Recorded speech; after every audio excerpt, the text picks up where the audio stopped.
예수님께서 제자들에게 가르치신 가장 중요한 것은 우리가 방금도 십계명을 교독하면서 마지막 부분에 예수님 말씀을 함께 나눴듯이 하나님을 사랑하라, 이웃을 사랑하라, 가장 큰 계명이다 라고 이야기합니다. 구약 성경에서 이야기하는 가장 큰 계명, 그 계명을 우리 예수님께서 재해석하셔서 바로 이것이다 라고 말씀해 주신 겁니다. 우리 예수님께서, 우리 하나님께서 우리에게 하나님을 사랑하라, 이웃을 사랑하라 라는 계명을 주신 것은 왜일까요? 그것은 하나님께서 우리를 살리시려는 하나님의 계획이다라는 걸 우리가 알게 됩니다. 가만히 보면 하나님의 계명은요, 계명으로 하나님께서 우리를 얽어매려는 게 아니라 우리에게 은혜를 주시려는 하나님의 계획입니다. 다른 말로 하면 우리가 은혜 받는 방법이 바로 하나님의 계명을 보는 것이다라는 거죠. 은혜 받는 도구, 은혜 받는 통로, 그게 바로 하나님의 계명입니다. 그 계명을 우리 예수님께서 정리하시기를 하나님을 사랑하라, 이웃을 사랑하라, 그렇게 말씀해 주셨다라는 거죠. 그래서 이 계명은요, 두 가지 측면이 있습니다. 하나는 사역적인 측면입니다. 하나님을 사랑하는 것, 이웃을 사랑하는 것, 우리의 사역이 되어야 됩니다. 하나님이 우리에게 주신 계명이기 때문에. 또 하나는 방금 말씀드린 것처럼 하나님을 사랑하고 이웃을 사랑하는 것은 바로 하나님께서 우리에게 주시는 복이다라는 겁니다. 하나님께서 여러분을 사랑하셔서 복 주시려고 우리에게 이러한 계명을 내려주신 줄로 믿습니다. 그게 바로 오늘 우리가 하나님 앞에 나와 하나님께서 우리에게 말씀하시는 것을 듣는 이유입니다. 하나님을 사랑하라, 이웃을 사랑하라, 참 많이 듣기도 하고 자꾸 이야기하고 귀에 딱지가 않는 것 같기도 하고 부담이 되기도 하고, 하나님 또 그거 말씀하세요 라고 이야기하고 싶기도 하지만 그게 바로 하나님께서 우리에게 주시는 복이다라는 걸 생각할 때 우리가 이걸 쉽게 생각할 게 아니라 다시 한번 그 하나님의 의미를 찾아내는 게 중요하겠죠. 하나님 우리를 사랑하십니다. 그래서 복 주시려고 하나님을 사랑하라, 이웃을 사랑하라, 그렇게 이야기한다라는 겁니다. 우리도 복이 되어지고 그것이 우리의 사역이 되어질 때에 우리의 주위에 있는 사람들을 살려내는 그런 엄청난 믿음의 역사도 함께 나타나게 되는 거죠. 그러다 보면 우리가 예수님을 닮아가는 겁니다. 하나님을 사랑하고 이웃을 사랑하다 보면 예수님 닮은 하나님의 사람으로서는 은혜도 능력도 감당하게 되는 것이죠. 자, 그런데 여러분, 하나님께서 하나님 사랑하라, 이웃을 사랑하라 주신 거 감사합니다. 맞습니다. 좋습니다. 복입니다. 그런데 이것들을 하려고 하는데 손해를 보면서까지 그렇게 하는 것이 가능할까라는 겁니다. 내가 손해인데요? 라는 생각이 들 때입니다. 특히 오늘 세 가지 주제를 오늘 성경 본문의 말씀을 가지고 살펴봤습니다. 첫 번째는 용서에 대한 거고요, 두 번째는 섬김에 대한 거고, 세 번째는 감사에 대한 겁니다. 성경 본문을 좀 길게 읽었기 때문에 헷갈릴 수도 있지만 첫 번째는 용서입니다. 하나님께서, 예수님께서 용서하라는 것이고요, 두 번째는 섬김, 섬겨라라는 것입니다. 사역적인 측면도 있죠. 세 번째는 감사하는 인생에 대한 겁니다. 자, 그런데 여러분, 다시 말씀드릴까요? 나에게 손해가 되는데 용서할 수 있습니까? 나에게 손해가 됨에도 불구하고 내가 섬길 수 있나요? 내가 손해받았다는 느낌이 드는데 감사할 수 있나요? 라는 측면입니다. 자, 먼저 한번 첫 번째 용서의 측면을 한번 볼까요? 오늘 본문의 말씀을 봤을 때에 예수님께서 네 형제가 죄를 범하거든 이라고 이야기를 합니다. 네 형제가 너에게 죄를 범하거든, 3절에서 그렇게 이야기하죠. 형제가 죄를 범하거든 이라는 말은 무슨 말입니까? 형제가 나에게 손해 끼친 상황에 대해서 이야기하는 겁니다. 나에게 죄를 범했다, 나에게 손해를 끼친 겁니다. 나를 힘들게 만든 겁니다. 나에게 손해를 끼친 상황이 되었을 때에 우리는 몇 번까지 용서가 가능할까요? 우리 예수님께서 이야기하는 건 뭡니까? 하루에 몇 번이라도요? 7번이라도 용서하라라는 것입니다. 손해를 끼쳤습니다. 한 번 용서했습니다. 손해를 2번 끼쳤습니다. 2번 용서했습니다. 손해를 3번 끼쳤습니다. 3번 용서했습니다. 그런데 몇 번까지요? 7번. 그것도 여러분, 그런 일 같으면 평생 7번 손해를 끼쳐도 마음에 울분이 차오를 건데 하루에 7번이랍니다. 하루에 7번. 이건 여러분 참 말도 안 되는 상황이 벌어지는 겁니다. 하루에 7번의 손해를 끼쳤는데 그래도 하나님, 예수님께서는 용서라는 겁니다. 손해라도 보통 손해가 아닙니다. 여러분, 손해가 한 번일 때는 1입니다. 손해가 두 번일 때는 2가 되죠. 손해가 세 번일 때는 3이 아니라 4가 됩니다. 손해가 네 번이 되어지면요 8이 되고요, 5번이 되어지면 16이 되고요, 내 속에 일어나는 울분은 더 커져가는 겁니다. 배가 되어져 버린 거죠. 참을 수 없는 상황까지 가는 겁니다. 5번, 6번, 7번까지 가면요 이건 도저히 나 스스로 감내해내기 힘든 상황이 되어질 겁니다. 그럼에도 불구하고 그 엄청난 손해를 입었는데 예수님은 용서하라라고 말을 한다라는 겁니다. 가능할까요? 두 번째 이야기입니다. 두 번째 이야기는 밭에서 일하는 일꾼에 대한 이야기입니다. 이 일꾼이 열심히 일했습니다. 자기에게 주어진 사명을 다 감당합니다. 힘이 다 빠져서 이제 하루 일을 마치고 집에 돌아온 겁니다. 그런데 주인이 이야기하기를 와서 수고했다, 밥 먹으라 라고 이야기하는 게 아니라 수고했다라는 말 한마디도 없이 하는 이야기가, 그래 와서 이제는 나의 밥을 차려주고 내가 먹고 나면 네가 네 밥 차려 먹으라 라고 이야기를 하는 겁니다. 참 어처구니 없는 이야기입니다. 열심히 일을 했는데 대가가 없습니다. 보상이 없습니다. 열심히 일했음에도 불구하고 오히려 더 섬김을 요청하는 일이 발생하는 겁니다. 손해입니다. 엄청난 손해입니다. 여러분, 이 손해를 경험할 때가 많죠. 우리 가정주부들 집안일 열심히 부지런히 해놓고 있는데 수고했다는 말도 없이 또 밥 차려라, 또 밥 차려라. 그래서 하루에 밥을 몇 번이나 차려야 되는 상황이 벌어질 때 속에 울화가 치밀어 오르는 거, 제가 제 옆에 있는 사람을 보고 느끼고 있습니다. 열심히 사역합니다. 열심히 섬깁니다. 잘했다는 이야기도 한마디 없이 더 섬기라라고 이야기하는 거죠. 교회 안에서 일어나는 일들입니다. 교회 안에서 하도 예수님이 섬김을 이야기하니까 성도들 가운데 좀 섬기겠습니다 라고 섬김의 자리로 나아갔습니다. 좀 섬기려고 하는데 이 정도 섬겼으면 잘했다고 이야기도 해주고 감사하다고 이야기도 하고 뭔가 돌아오는 보상이 좀 대가가 있어야 되는데 보상도 대가도 없이 끝없이 섬기라고 하는 모습을 보면 와, 이거 과연 내가 지금 잘하고 있는 건가? 내가 이렇게 엄청난 손해를 보면서도 이 일을 해야 되는가라는 생각이 들 거다라는 겁니다. 자, 세 번째 이야기입니다. 조금 방향이 다른 이야기이긴 합니다. 10명의 문둥병자가 있었습니다. 나환자이죠. 예수님께 찾아와서 불쌍히 여겨주십시오 라고 말을 합니다. 그랬더니 예수님께서 고쳐주십니다. 고쳐주시면서 이제 제사장에게 가서 너희의 몸을 보이고, 제사장은 여러분 나병을 판정하는 사람이거든요. 가서 판정을 받고 자유롭게 되어져라 라고 예수님께서 말해줍니다. 그래서 그 10명의 나환자들이 가서 판정을 받았습니다. 나음을 받은 겁니다. 그런데 그 중에 한 사람만 돌아와서 예수님께 감사했다라고 이야기를 합니다. 그들이 나음을 받은 겁니다. 나환자로 살 때 얼마나 울분에 차 있었겠습니까? 그들의 삶이 굉장히 제한적이었습니다. 삶이 갇혀져 있었습니다. 사람들께 가까이 가지를 못합니다. 그런 힘들고 어려운 삶을 살았는데 예수님께서 고쳐주신 겁니다. 고침을 받자 그동안 쌓였던 울분이 터져 나옵니다. 자유롭게 달려가고 싶습니다. 어디든지 달려가고 싶습니다. 어디든지 달려가겠다는 그 열망, 그것이 예수님께 찾아와서 감사할 여유를 없애버린 겁니다. 여유가 없습니다. 자기에게 주어진 거, 그걸 누리려는, 그것 때문에 감사할 여유가 없는 겁니다. 제가 이 본문을 읽으면서 감사할 여유가 없는 게 이 손해와 통한다라는 생각을 한번 해봤습니다.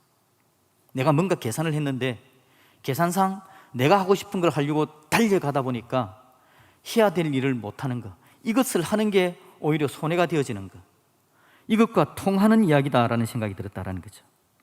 더 중요하다고 생각하는 일에 달려가다 보니, 자기가 좋아하는 것에 달려가다 보니 감사를 하지 못하는 것, 바로 이런 상황들을 이야기하는 겁니다.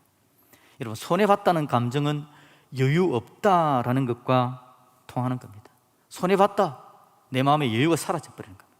여유가 사라져버리면 예수님께서 뭐라고 이야기하시는지, 하나님의 계명이 어떻든지 그 계명과 상관없는 삶을 살게 되는 겁니다. 끊임없이 내 속에서 말하는 것, 그 욕망이 뭐냐니까 손해보지 말라는 이야기들을 계속 내 속에서 이야기를 하고 있는 겁니다. 내 속에 있는 열망입니다. 손해보지 말라는 것, 이건 누가 깨어놓았느냐? 사탄이 내 안에 판도라의 상자를 열어버린 것. 손해보면 안 된다라는 겁니다. 사탄이 처음 이걸 한 게 바로 하나님에 대해서죠.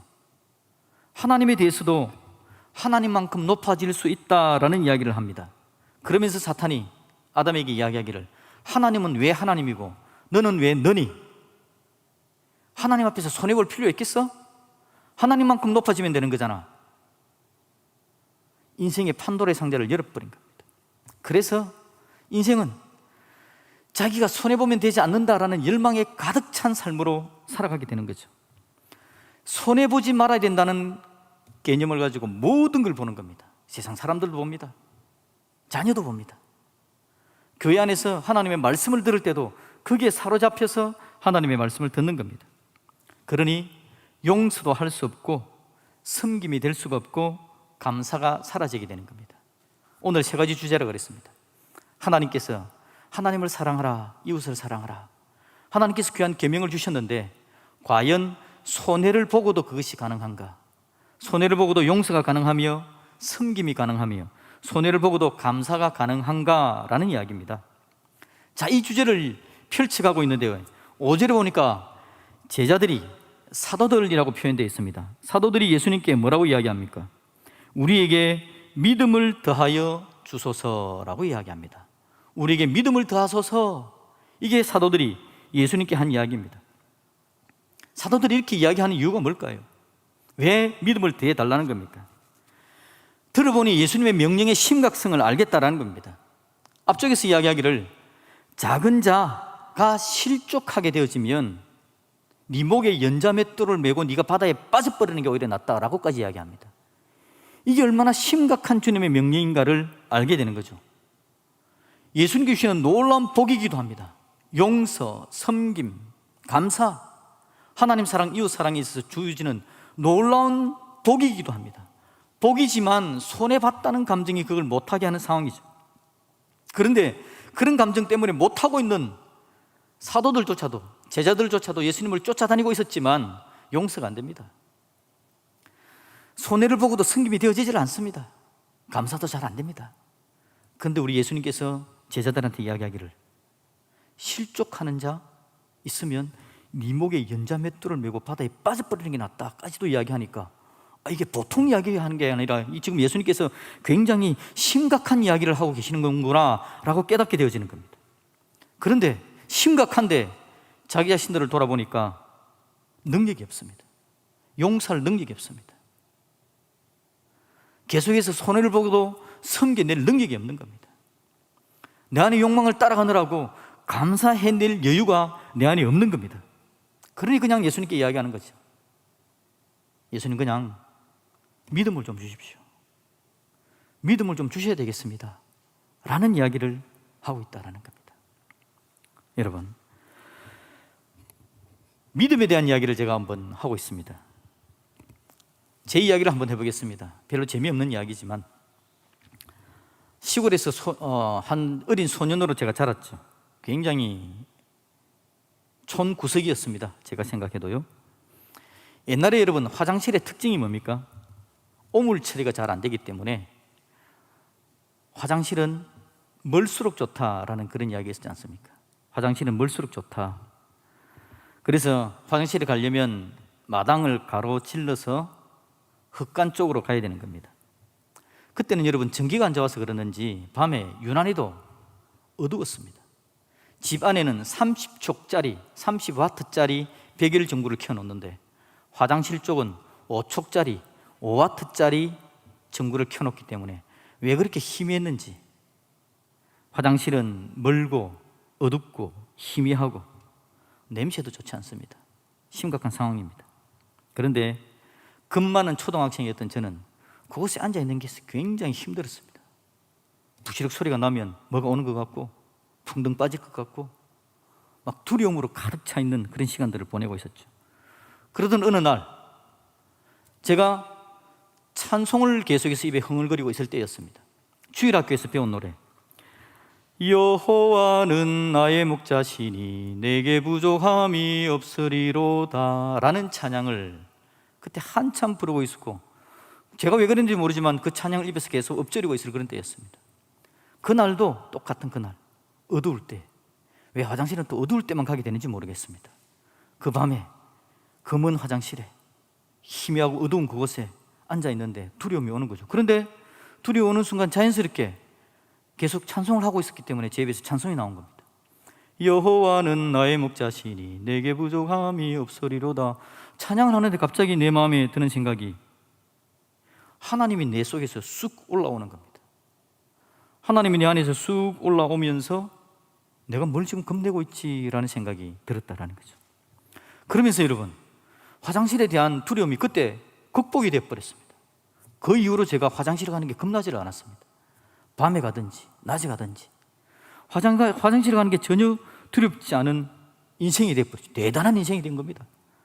그 어린아이가 화장실에 가는 게 겁나지 않았다는 거죠.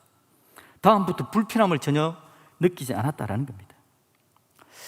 여러분, 하나님에 대한 믿음이 뭘까요? 오늘 제자들이 예수님, 우리에게 믿음을 더하소서라고 말을 하는 겁니다. 하나님에 대한 믿음은 집에서 먼 곳에 있는 냄새나는 화장실, 유난히도 어두운 상황, 뭔가 바스락거릴 것 같은 그 두려운 감정들, 외부에서 나에게 전달하는 두려움들을 내 안에서 차단시켜버리는 겁니다. 불안한 외부 상황에 대해서 나 스스로 담대하게 되어져서 그것에 매이지 않는 게 되어버리는 것, 그게 바로 여러분 믿음인 거죠. 하나님께서 오늘 저와 여러분들에게 믿음을 주기를 원하십니다. 우리가 이 땅을 힘들고 어려운 세상을 살아가고 있는데, 그리고 하나님으로부터 사랑도 받아야 되고 하나님의 백성으로 달려가야 되겠는데, 우리 하나님께서 그래서 우리에게 주기를 원하는 게 바로 믿음이다라는 거죠. 사도들이 예수님께 이야기하는 겁니다. 예수님, 믿음을 더해 주십시오라고 말을 하는 겁니다. 사도들이 바라보는 두려움은 뭡니까?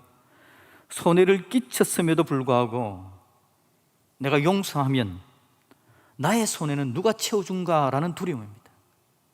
내 손해는 누가 채워주지? 섬김에 대한 보상이 전혀 없는 겁니다.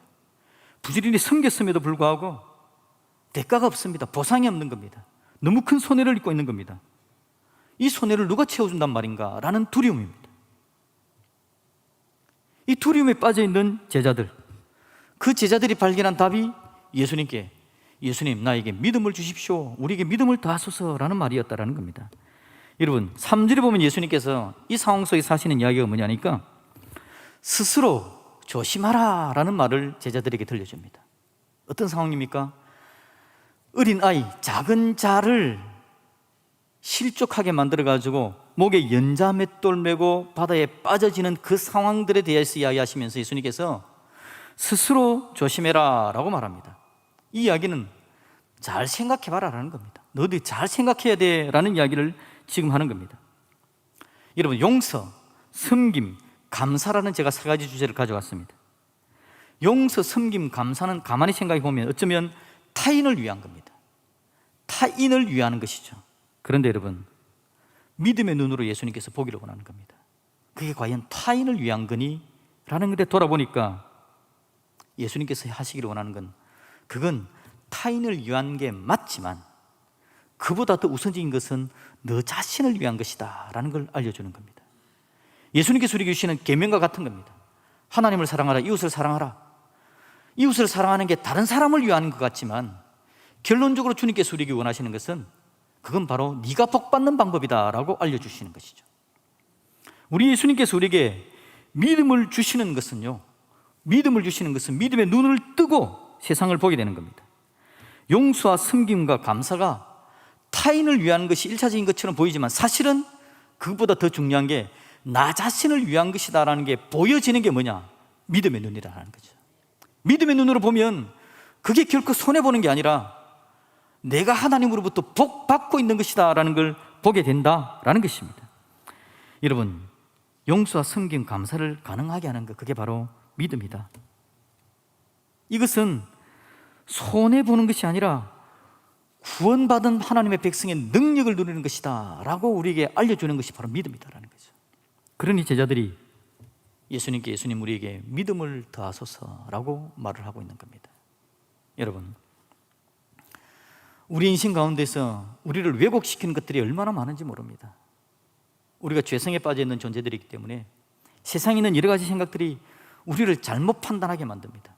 예수님께서 이렇다라고 이야기하심에도 불구하고 세상에 있는 잘못된 감정, 손해라는 내 마음의 원초적인 본능을 깨우침으로 말미암아 예수님께서 명령하신 곳에 접근도 못하게 만들고 순종도 못하게 만들어버리는 겁니다. 믿음의 눈으로 보면 여러분 보이는 것이 있습니다. 믿음의 눈으로 보면 보이는 거 바로 그거죠. 작은 자, 방금 이야기할 때 나에게 손해를 끼친 자입니다. 나에게 손해를 끼친 자, 나에게 손해를 끼친 형제를 이야기하는 거죠. 작은 자 여러분, 두 번째 이야기할 때 섬김에 대해서 이야기할 때에 일꾼이 일을 하다 왔습니다. 근데 집안에 앉아 있다가 대가도 주지 않고 밥 차리라라고 이야기하는 게 주인이었죠. 주인이 그렇게 이야기를 하는 겁니다. 그래서 이게 뭐 노사 갈등의 관계 뭐 이렇게 여러분 생각할 수도 있을지 모르겠습니다. 그런데 여러분 믿음의 눈으로 보시면 주인이 아니라 그 사람이 누굽니까? 작은 자입니다. 작은 자. 예수님께서 이야기하는 자, 작은 자가 실족하게 되어지면 네 목에 연자맷돌 메고 그냥 바다에 빠져버리는 게 낫다라고 이야기하신 그 작은 자, 나의 섬김이 아니면 설 수 없는 자. 여러분들이 교회 안에서도 그러고 가정에서도 그러고 여러분들이 섬김의 삶을 살아갑니다. 여러분 섬길 때 누구를 섬깁니까? 여러분보다 잘난 사람을 섬깁니까? 여러분보다 못난 사람을 섬깁니까? 사실 여러분 가만히 보시면 섬김이라는 이야기를 할 때에 누가 섬기느냐? 순장님들이 섬깁니다. 섬김이라는 이야기를 할 때 누가 섬깁니까? 집에서 엄마 아빠가 섬깁니다. 섬긴다고 이야기할 때 여러분 섬김은 하나님께서 주신 은혜를 붙들고 살아가는 사람들이 섬기는 겁니다. 은혜 받지 못한 자는 섬길 줄도 몰라요. 하나님께서 여러분에게 은혜를 주셔서 누군가를 섬기게 한 줄로 믿습니다. 그런데 여러분 그는 나의 주인이 아닙니다. 작은 자입니다. 작은 자. 믿음의 눈으로 보면 작은 자라는 거죠. 내가 섬겨도 보상해 줄 줄도 모릅니다. 감사합니다라는 이야기도 잘 할 줄 모릅니다. 다오만 자꾸 하고 있습니다. 우리 예수님께서 믿음의 눈으로 보라라고 우리에게 말해주는 거죠. 믿음의 눈으로 볼 때 그게 보이게 된다라는 겁니다. 그리고 여러분 감사할 줄 모른다라는 건 어떤 의미냐? 감사할 줄 모른다라는 건요, 내가 나를 작은 자로 만드는 도구, 그게 바로 감사할 줄 모르게 되는 상황입니다. 믿음의 눈으로 보면 그게 보이는 겁니다. 내가 감사도 할 줄 모르는 사람이다 라는 건요, 내가 자꾸 작은 자가 되어져 가는 겁니다. 내가 나 자신에 매몰되어졌습니다. 나 자신만 보고 있습니다. 내가 하고 싶은 걸 막 하느라고 감사할 줄 아는 감정이 사라져 가는 겁니다. 자꾸 내가 작은 자가 되어져 가는 거죠. 믿음의 눈으로 볼 때에 하나님께서 우리를 은혜롭게 복되게 만들어주기 위해서 용서, 오늘 섬김, 감사라는 중요한 주제로 이 오늘 본문을 묶어놓고 있는 것입니다. 여러분, 저와 여러분에게 하나님 주시는 은혜, 믿음이 있기를 주님의 이름으로 축복드립니다. 우리가 하나님 앞에 믿음을 달라고 우리도 기도해야 합니다. 우리 하나님은 우리에게 믿음을 더하시려는 것이 하나님의 계획입니다. 어떻게 하면 우리에게 좀 믿음을 줄 수 있을까? 내가 사랑하는 나의 자녀에게, 나의 백성에게 내가 어떻게 하면 좀이라도 더 믿음을 줄 수 있을까? 하나님의 간절한 소망입니다. 왜냐? 우리가 생각하는 손해, 그 손해라는 생각에 빠져서 우리는 더 큰 손해를 입고 있는 자가 되고 있기 때문에 용서도 할 줄 모르고 섬길 줄도 모르고 감사할 줄도 모르는 더 큰 손해를 입고 있는 자들이 되고 있기 때문에 하나님께서 우리에게 믿음의 눈을 띄워주기를 원하시고 믿음을 더해 주기를 원하시는 하나님의 마음이 넘쳐나지고 있다는 거죠. 지금 여러분 주위를 돌아보십시오. 여러분들이 용서가 사라지는 시대입니다. 용서가 잘 안 됩니다. 한 번 용서가 안 돼버리면 그것으로서 모든 게 끝나버립니다. 섬김이 잘 안 됩니다. 섬겨보지 못한 사람들 중에서는 목사님 제가 한번 섬겨볼게요 라고 이야기하는 사람이 있습니다. 근데 한번 섬겨봤던 사람들 중에서는 목사님 이제 더는 못하겠습니다 라고 말하는 사람이 넘치고 있는 시절입니다. 너무 힘드니까요. 인간적으로 볼 때 손해가 되니까요. 그런 저와 여러분들에게 오늘 하나님은 믿음을 더해 주기를 원하신다는 겁니다. 내가 믿음을 주마, 믿음을 주마. 너희들이 믿음에 눈을 뜰 수 있도록 내가 도와주기를 바란다라는 겁니다. 우리 예수님께서 우리에게 믿음을 주기 위해서 하신 일이 십자가에 죽으신 겁니다. 도저히 인간적인 감정, 손해의 감정에 빠져서는 하나님의 은혜를 못 누리니까 십자가에 죽으시면서 우리의 죄의 문제를 해결하시고 우리의 믿음의 눈을 열 수 있도록 가능성 있는 존재로 만들어 놓은 게 예수님의 십자가의 죽으심입니다. 예수님께서 이 땅을 떠나시면서 우리에게 성령님을 보내주십니다. 저와 여러분 안에는 성령님이 내주하시는 줄로 믿습니다. 내주하시는 성령님께서 하시는 이야기가 우리에게 믿음을 주기를 원하는 겁니다. 믿음의 눈을 떠주기 위해서 모든 방법을 동원하시는 것이 바로 성령 하나님께서 하시는 일입니다. 여러분, 제자들이 예수님 우리에게 믿음을 더하소서, 우리 하나님께서 저와 여러분에게 믿음을 더해주려는 강력한 열망으로 저와 여러분들을 오늘도 이 자리에 불러주신 줄로 믿습니다. 믿음은 내가 손해라는 외부적 상황에 대해서 나 자신을 뺏기지 않게 만드는 겁니다. 외부적 상황은 자꾸 내가 손해보게, 내가 손해라는 감정에 빠지게 만들어서 하나님 은혜 자리를 못 나가게 만드는 거죠. 믿음은 그걸 차단시켜주는 겁니다. 화장실에 앉아있는 소년이 여호와는 나의 목자시니라고 부를 때에 외부적인 상황에 생각하지 않고 하나님을 바라보면서 내가 하나님을 믿는 소년인데, 하나님 믿는 사람인데 왜 두려워하지? 라고 느끼는 것처럼 오늘 하나님께서 저와 여러분에게 믿음을 주시면 용서 못하겠다라는 그 외부적인 상황에 차단을 해버리고 내가 하나님의 백성인데 용서해야지 라는 감정을 저와 여러분에게 밀어넣어 주실 줄로 믿습니다. 우리 하나님 저와 여러분에게 믿음을 주기로 원하는 겁니다. 믿음은 용서하게 합니다. 믿음은 섬길 수 있도록 만들어줍니다. 믿음은 감사의 깊은 자리까지 나아갈 수 있도록 저와 여러분들을 도와주실 줄로 믿습니다. 오늘 하나님은 저와 여러분들을 너무 사랑하십니다.